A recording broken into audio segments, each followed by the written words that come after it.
இது மணிப்பூர் நாட்டின் வீரமகள் சிட்ராங்கதை. ஒரு வீரப்பெண், ஒரு ராணி. மணிப்பூரின் அரசன் சிரதிரதனுக்கு மகளாக பிறந்த சிட்ராங்கதை பொதுவான இளவரசி அல்ல. சிறுவயதிலிருந்து வில் வாள் குதிரை கலையில் தேர்ச்சி பெற்றவள். நீ என் மகளாக இல்லை, என் வாரிசு என்று கூறிய தந்தையின் வார்த்தைகள் அவளுக்குள் நெருப்பாக உதறின. அதனால்தான் அவள் சேனையின் தலைவியாக எதிரிகளுடன் நேரடி போரில் கலந்தாள். ஒரு பெண் போர் செய்யக்கூடாது என்ற சொற்றொடருக்கு சிட்ராங்கதை நேரடி எதிர்ப்பே ஆனாள்.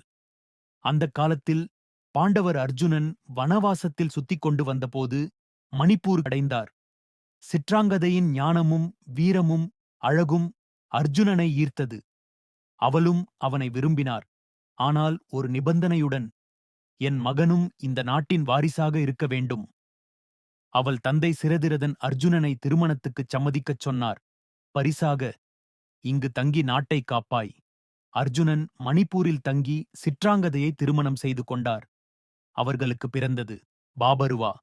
அவன்தான் மணிப்பூரின் அடுத்த வீரமன்னன்.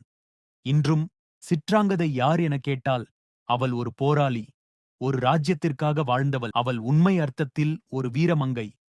சிட்ராங்கதை போரிலும் காதலிலும் தனி அடையாளம்.